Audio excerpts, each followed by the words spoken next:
Feita então as apresentações pessoais, eu queria entrar agora no tópico da estrutura do curso, né? O que que eu vou estar passando de conteúdo para vocês no meu curso. Então, vamos lá. Aula um, né? Conceitos preliminares. Conceito de estatística descritiva em si, tá? Ou seja, o que que é a estatística descritiva como uma área do conhecimento.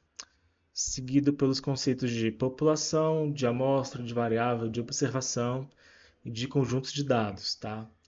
Para finalizar, a gente entra no tópico de tipos de variáveis, né, que são as variáveis qualitativas e quantitativas. Aula 2, organização de dados em tabelas e gráficos. Então a gente entra no tópico de distribuição de frequências para variáveis qualitativas e quantitativas, frequência relativa, porcentagem, gráfico de barra, gráfico de pizza, que eu coloco entre aspas porque o nome técnico não é gráfico de pizza, mas a gente chega lá, né? Distribuição de frequências relativas, histograma, distribuição de frequência, distribuição simétrica, distribuição assimétrica, distribuições com caudas, distribuição de frequência acumulada e tabelas de contingência, tá? Todos esses tópicos aqui dessas duas primeiras aulas são as partes que a gente são as partes da estatística básica que não envolve fazer contas, tá? Então, nessas duas primeiras aulas, a gente não vai estar mexendo com aquelas equações lá, com aquelas fórmulas. São conceitos um pouco mais teóricos que, bem, claro, continuam sendo igualmente importantes, tá? E aí, a próxima aula seria a aula 3, né? Que a gente começa a falar sobre as estatísticas descritivas, né?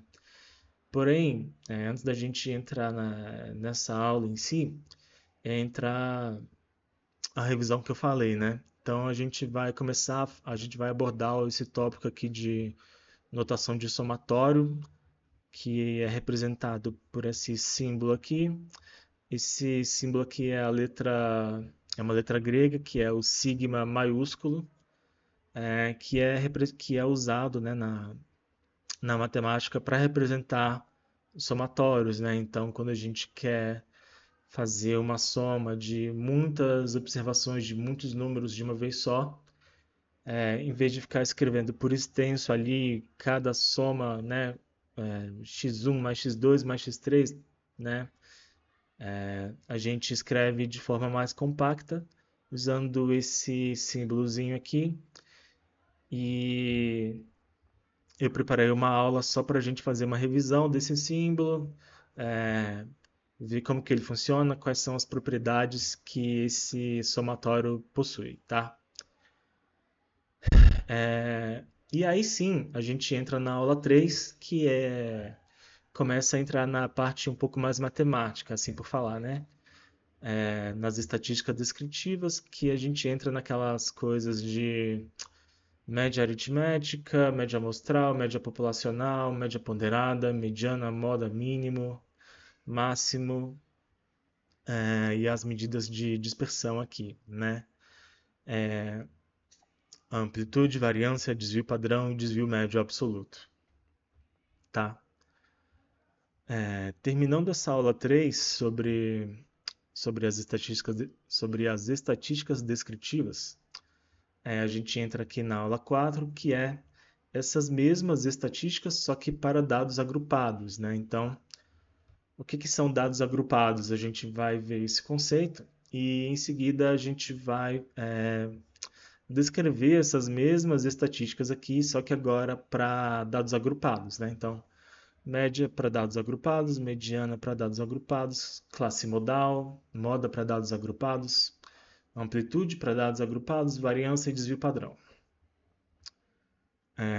Finalizando essa parte de dados agrupados, a gente entra na aula 5 aqui com as medidas de posição. Deixa eu só ajustar aqui a posição da câmera. Pronto. Então, bem, a gente entra aqui medidas de posição, né? O que que são as medidas de posição, né? O que que é esse conceito? Então a gente vai discutir o que que são essas coisas, né? E aí a gente entra nas medidas de posição propriamente ditas, né? O quartil, decil, percentil, é, como é que calcula essas medidas, quais são as relações entre elas, né? Ou seja, qual é a relação entre um quartil e um percentil, né? Qual é a relação entre o segundo decil e um percentil, né? Então a gente vai estudar todas essas coisas lá, né? Relações entre as medidas de posição. Passado isso, a gente vê amplitude interquartil, que nada mais é do que uma diferença entre o terceiro e o primeiro quartil, mas também a gente vai falar com mais detalhes ali na aula, né? E por fim, a gente vai ver o gráfico box plot. Salvo engano, na literatura estatística em português, a gente vê esse gráfico box plot sendo traduzido como diagrama de caixa, tá? Então, talvez você já tenha visto essa nomenclatura por aí, diagrama de caixa, mas é, agora, né, você está avisado de que é a mesma coisa, tá? Então, box plot, diagrama de caixa, as duas coisas são a mesma coisa. E por último, né, finalizando o nosso curso, a gente entra em alguns tópicos de análise bivariada, ou seja, análise de duas variáveis simultaneamente, né? Então, mas a gente vai ver isso só para variáveis quantitativas, tá? Então a gente vai ver o diagrama de dispersão, em inglês isso é chamado de scatter plot, tá? Mas, de novo, né, na literatura em português é traduzido para diagrama de dispersão. Depois disso, a gente entra nas medidas, né, nas estatísticas em si, que são a covariância e a correlação. E aí, passado isso de covariância e correlação, a gente entra nos tópicos um pouquinho mais profundos, que são relação entre correlação e causalidade, tá? Então, na estatística, a gente está sempre falando que correlação não é causalidade, né? E a gente vai entrar em detalhes mais nessa aula, né? A gente vai ver como duas variáveis podem estar relacionadas de forma não linear, e a gente vai ver que esse coeficiente de correlação e também o de covariância, eles medem uma relação linear entre as duas variáveis, tá? Entre duas variáveis quantitativas. Porém, é possível que duas variáveis estejam relacionadas, só que de maneira não linear. E finalizando, tanto a aula quanto o curso, a gente fala sobre a independência entre as variáveis, tá? Então, o que que significa duas variáveis serem independentes e como que eu faço para identificar essa independência. Tá bom? Então, é isso. Essa é a nossa estrutura do curso. Isso é o que eu tenho planejado para ensinar.